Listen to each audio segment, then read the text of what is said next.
All right, welcome to Hoops Tonight here at The Volume. Happy Thursday, everybody. I hope all of you guys are having a great week so far. Today, we're hitting part 2 of our mailbag. I've got like 13 or 14 questions that we're hitting in this particular part of the mailbag, hitting on a ton of teams around the league. It is going to be a lot of fun. You guys know the drill. Before we get started, subscribe to The Volume's YouTube channel so you don't miss any more of our videos. Follow me on Twitter at _JasonLT so you guys don't miss any show announcements. And last but not least, if for whatever reason you guys miss one of these videos and you can't get back over to YouTube to finish, don't forget you can find them wherever you get your podcasts under Hoops Tonight. All right, let's talk some basketball. So first question from our mailbag. What's the next move / moves for the Warriors if they want to be title contenders next year?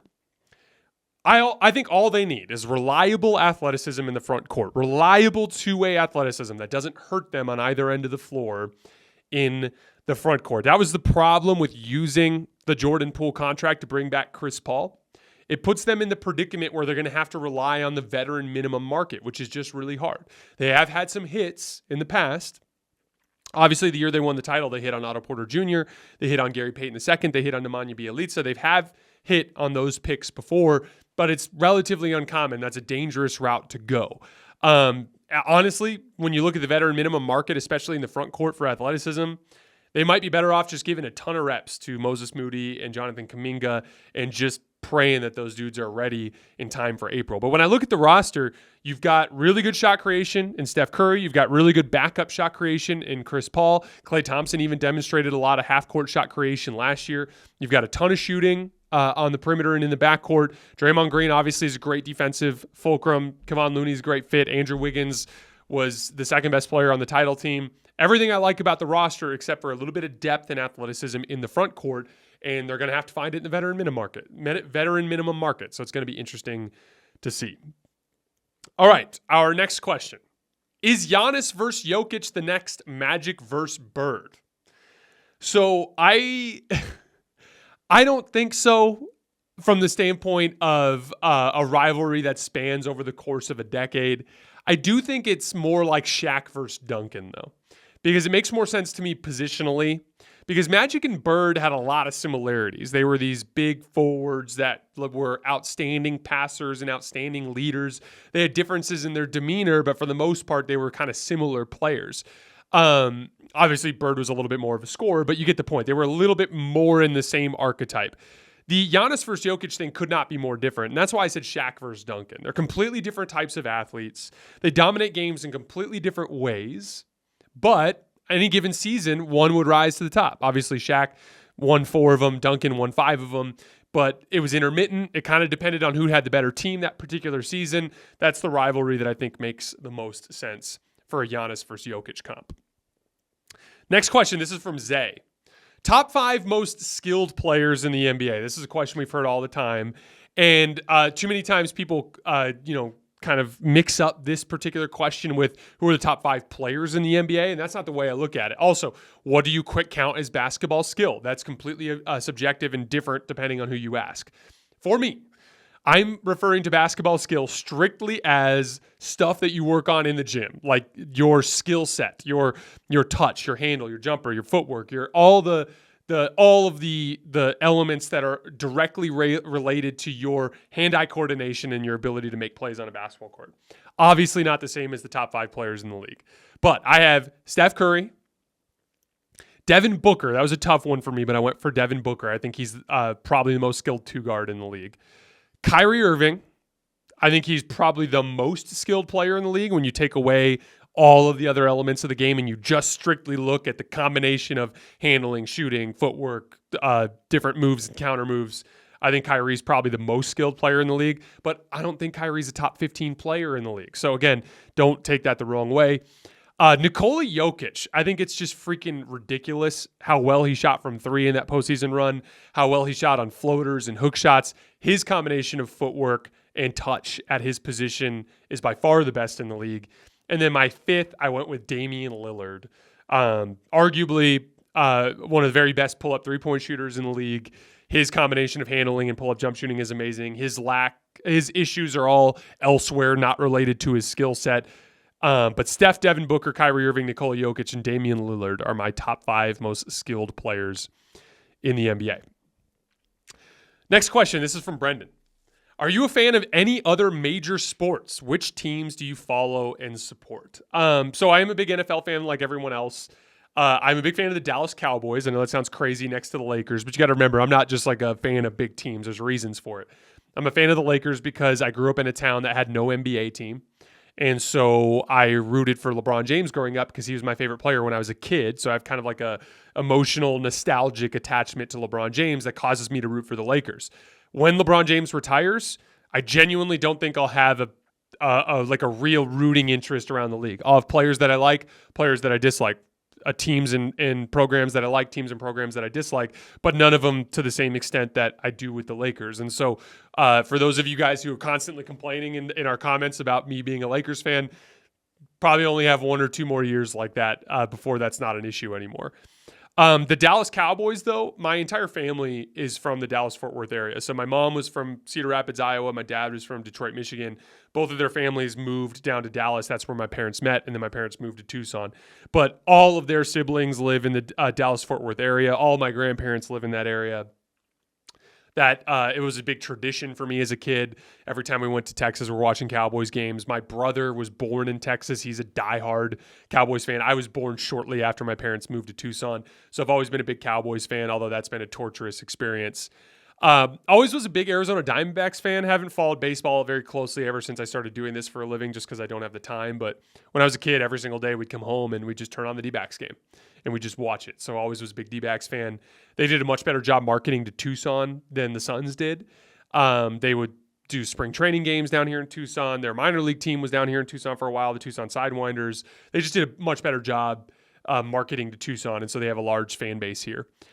University of Arizona sports, obviously Arizona football and basketball, a big fan of. Now that Tommy Lloyd's here, I wasn't a big Sean Miller fan, so now that Tommy Lloyd's here, I'm a big fan of the Arizona basketball team again. And then I, as a kid, used to like the Detroit Red Wings just because my dad was from Detroit, but obviously I don't follow the NHL very close at this point. Next question. This is from Nick. Are any of the Bulls' big three worth keeping? Not necessarily building around them, but for example, I think Debo is a great number 2 option. Should Chicago start a rebuild or maybe sign Russ and continue to try and compete? I mean, we were the number 1 seed for a bit last year. So I'm down on Chicago compared to most. I don't think any of those big three guys are foundational pieces or could be the best player on a championship team. I do think Zach LaVine could be the second best player on a championship team, but then you start to run into the question of what's the plan. Because Zach LaVine's value is probably higher than it's ever been. He had a good season last year. He played almost 80 games, so his availability and health was better than it had ever been. So Zach LaVine kind of like makes sense as a player that you could build around, but he's not good enough to be your best player. So like, unless you think you can relatively soon bring in a best player, are you better off using him as your biggest asset to bring back draft picks that allow you to try to find whoever that big guy is? It just depends on what your plan is. If your plan is just be a good team and fight for a playoff spot every year, then yeah, keep running it back and go for it and see what happens. But like, we literally saw them try to do that last year, and they missed the play-in, or they made the play-in tournament, but missed the playoffs entirely. So to me, it's like if I was running Chicago, I would just look to flip Zach LaVine right now and just start the rebuild process, start investing heavily in my scouting department and trying to find quality pieces on the margins, and start taking on salary and doing whatever it takes to accumulate as many draft picks as possible. Next question. This is from Vic. DeAndre Ayton for the Mavs. I don't want him, but as a Mavs fan, but maybe you see a point in this. His contract and motor scares me. I prefer to try to develop lively. I would be, so apparently Mark Stein reported that the Mavs came close to acquiring DeAndre Ayton. I would be extremely thankful if I were you guys that they didn't get him. Obviously, he's a great role man, and that's value next to Kyrie Irving and Luka Doncic.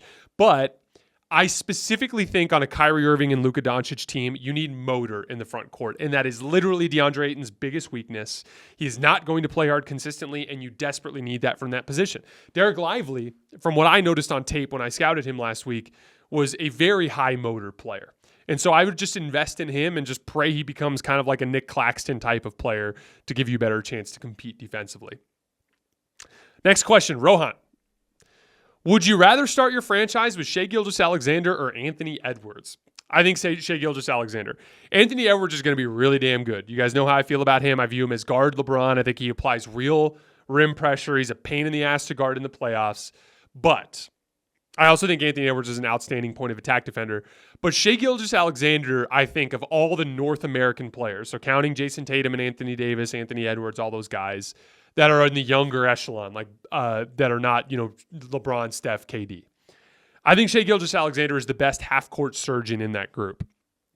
I'm really disappointed that we didn't get a chance to see him in the playoffs this year, but I think we're going to get to see him next year. I think he's going to be an outstanding playoff player.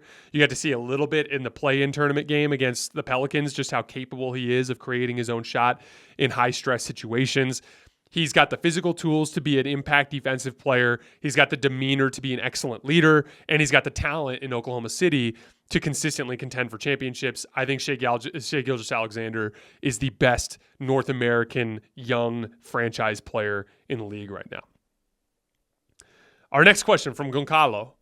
What version of LeBron do you think we're going to have in season 21? The crazy good from his birthday or to the record, or the late playoff version? Amazing content. Keep it up. Love from Portugal. I always think it's cool to see that you guys are supporting the show from different countries. So thank you so much, Goncalo, for the question and for the support. I think we're going to get a very, very good season from LeBron James. Obviously, he was playing through an injury that affected his mobility, but the big one was his jump shot. I mentioned this in yesterday's show, but he was in the 61st percentile as a jump shooter the previous season, averaging over a point per possession, which is more in line with what he's done over his entire career, or at least this latter half of his career. And then last season, he plummeted down to 0.9 points per jump shot, which was in the 24th percentile league-wide. He just had a shooting slump. He had a season-long shooting slump in 2015 and then bounced back and was a good jump shooter the next season. That's what I expect from LeBron. Pretty much from 2017 on, LeBron's been a very good jump shooter. And so I expect him to be that next season. And when you combine that with the lack of stress because he can ease his way through the season because the Lakers have real depth and can actually play through a season with a more normal cadence, and with him getting back to where he was as a jump shooter and him kind of just giving it one last try, I expect a not like an MVP season from LeBron, but I do think he's going to play like a top-tier superstar, have extended stretches of dominant play, and still be one of the best players in the playoffs again next year. I think next year is the last great LeBron James season. Next question from Winter. This is an interesting one. What was your most disappointing moment on the court, and how did you bounce back? So I've told this story on the show before, but I transitioning to ACU, Arizona Christian, my NAIA season, my final season, was a really difficult process for me. So I was a late bloomer. I told this whole story on the last show, so I won't go into it again. But I didn't start playing in college until my third season. Played at Pima, JUCO here in Tucson, and averaged like 16 and 10. Had like 5 20-plus point games. I had a career-high 31 points. I had a 19 and 18 game. Like I almost had a 20-20 game. I had a 20 rebound game in JUCO either that year or the second year. So I was putting up all these numbers and stuff, but the team was terrible, right? And so I transferred from there to a better junior college in Utah and had a different type of season. I played with better talent, so my scoring went down a little bit. I averaged like 13 and 7, I think, or 13 and 8. And I made it an all-conference team that season. But like once again, not super talented. We were right around 500. Like I think we finished the season like 14 and 17. So I had, kind of delusions of the type of player I was. And then I transferred to Arizona Christian and we were good. They had just made the national tournament last year. They had 2 All-American guards. They were just a really, really good team. I slotted in at the small forward position and went in starting over a guy named Jordan Block, who was a all-conference player the previous season. Him and I actually went back and forth into that starting spot all season. It was like just a ridiculously talented team. We beat a Division I team. We started the year like 13-0. We were top 5 in the nation in NAIA, and we were just really, really good, right? Well, that season was a challenge for me because playing alongside 2 All-American guards and with my offensive limitations at the time, because like I've told you guys, I was just an athlete that could shoot back then. Like I couldn't dribble or I didn't have all the footwork and scoring moves that I have now when I was that age. And I really struggled at ACU trying to find my rhythm offensively as basically a spot-up shooter. And the story I always tell is like in conference play at Arizona, or in conference play my second year in JUCO, the year I made the all-conference team, I shot almost 50% from three. Like I was just lights out from three. But it was aggressive. I was taking a lot of threes at a triple threat. I was taking a lot of isolation threes. I was taking like 6 or 7 threes a game. I was super aggressive. And then at Arizona Christian, I was getting like maybe 2 3-point attempts a game out of the corner after not touching the ball for a while.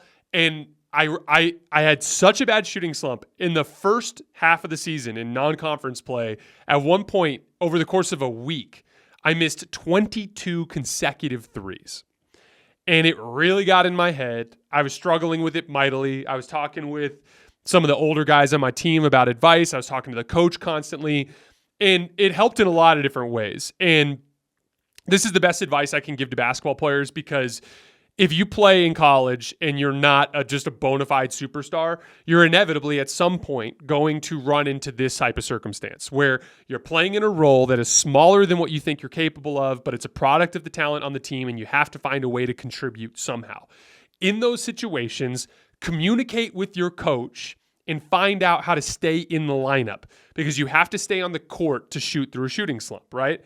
And so I constantly stayed in contact with my coach, and he basically told me, like, as long as you defend the way you've been defending, and as long as you continue to run the plays right, you're going to get to play still. I don't care if you miss your 2 threes a game or whatever, right? And he had some other things, right? He's like, okay, some of these shots you were taking in JUCO, you can't take on this team because these guards are so good. They're just better options. We want you to be attacking closeouts and taking threes, right? And so I had to adjust my shot profile a little bit, really dive into the defensive end. I was watching synergy tape on every single player that I had to guard. And so I went into every game with like a really good idea of what their moves and counter moves are and how to guard these guys. And I studied the plays and made sure I knew what I was supposed to do while I was out there, and I stayed on the court. And then most importantly, I just worked my ass off in the gym, and I just shot on the gun, and I shot on the gun, and I shot on the gun. And in conference play, I didn't shoot super well, but I got from being as terrible as I was in the non-conference play, I shot somewhere in the mid-30s from three in conference play. And so at least I managed to turn myself into a functional role player on that team while struggling to make that transition. And that ended up being a really important kind of foundational moment for me on a bunch of different levels, learning how to do little things that win games to stay in the lineup, but most importantly, learning about work ethic. I have a coach that he actually just recently resigned, but I coach in high school, and the coach that I was coaching for, obviously because I'm an assistant, because I work at night all the time, so I don't have the ability to be super, super involved. But he had this saying, he'd always say, are you a shooter or are you a maker? And he's basically referring to the fundamental difference in work ethic.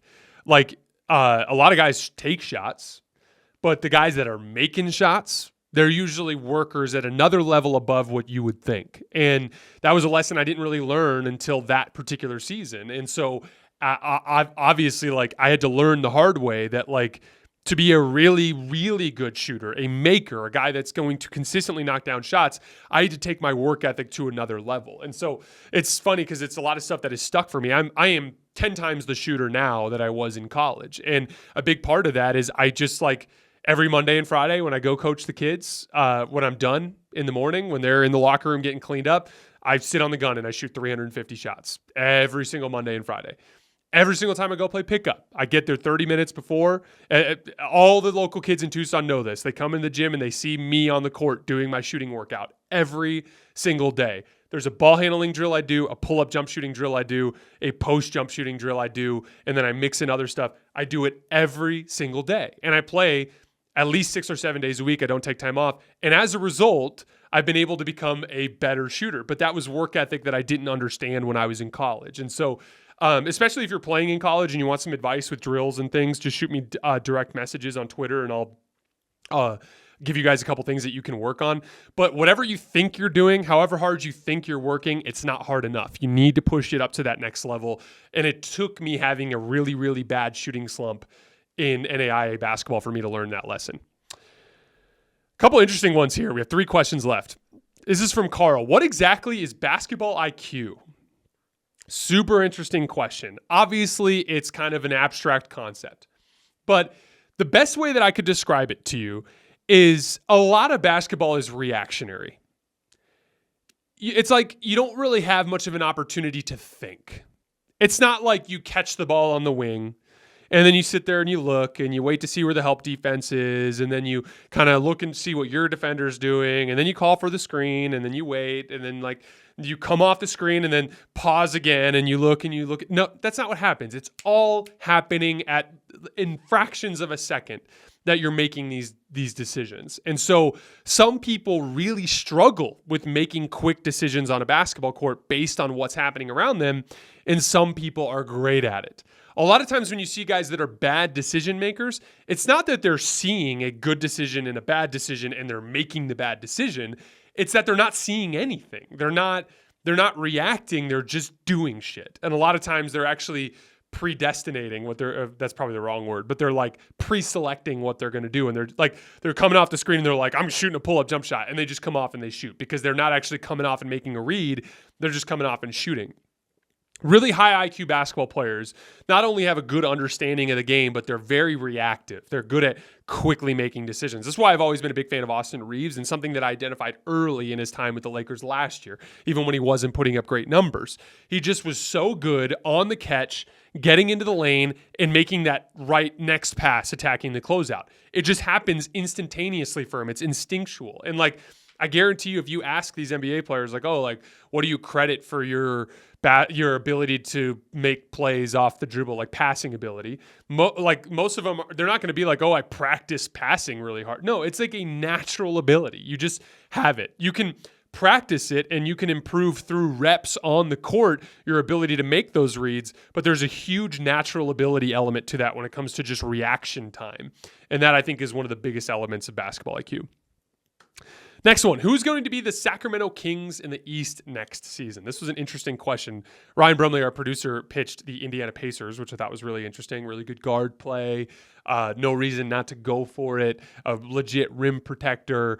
Tyrese Halliburton's just awesome. So that was an interesting pick. I went with the Orlando Magic, and there was an interesting stat that I wanted to share with you guys that I think demonstrates this. So from December 6th through April 3rd, which was a span of 53 games, the Magic went 29-24 and had the 11th best record in the league. At one point, they ripped off that 6-game winning streak where they beat the Celtics twice. You guys remember? They beat a lot of good teams in that span as well. It's a couple things. They have a ton of size. They have big shot creators. Obviously, with Franz Wagner and Paolo Banchero, they're young players, so they're improving literally exponentially as they get older. I think they're going to make the playoffs next year. So I have the Orlando Magic as my Sacramento Kings of the East. And our last question, this is from Connor. Is Jalen Brunson good enough to be the number one guy on a contender? If not, what type of star would you want to see the Knicks go after to fill that role? If so, what do the Knicks need to do to build a contending roster around him? So I say probably not. But I do think he's a really good number two. Like, I think he's every bit as good as a Jamal Murray, if not even a little bit better. From that standpoint, you got to find some way to bring in a better player than Jalen Brunson, right? So what type of player should you be targeting? Well, this is where complementary stars come into the equation. You don't want to be like Phoenix and just rack up three of the same type of dudes. You want to have somebody that kind of brings a different type of element. Now, Jalen Brunson is a really good high pick and roll ISO shot creator, pull-up jump shooter that can also post an ISO, right? I would want a two-way forward next to Jalen Brunson. Basically a much better version of Julius Randle. The guy that came to mind for me that's actually somewhat achievable, that I think that they could actually get in the trade market because he's 33 years old on an expensive deal and on a team that might try to blow it up, is Paul George. I think that giving him, obviously his ability to defend, his ability to work out of the post in ISO, just a different kind of like change up to what Jalen Brunson does. I think he makes a ton of sense. I'd be going after Paul George. I'm excited to watch the Knicks next year. I think they're going to be really good. All right, guys, that is all I have for today. As always, I sincerely appreciate your support. We're going to be taking the rest of the weekend off. I've got my cousin's wedding in Texas that I'm going to. Not the rest of the weekend, I should say, but Sunday morning when I wake up, I'll be recording a reaction video to any of the free agent news that went down on Saturday night. And then when I fly back on Sunday night, if any other additional signings come down, we'll hit that on Sunday night. We'll obviously continue to cover free agency throughout the week next week. And then we have NBA Summer League. This volume is sending a whole contingent out there. We have a lot of really fun stuff planned. And I also hope to meet some of you guys in person while we're there. I also plan on playing some pickup basketball. I'll tweet out some locations that I'm playing that you guys can come swing by and play some hoops for a little while. All right, guys, I appreciate you guys, and I will see you later this weekend.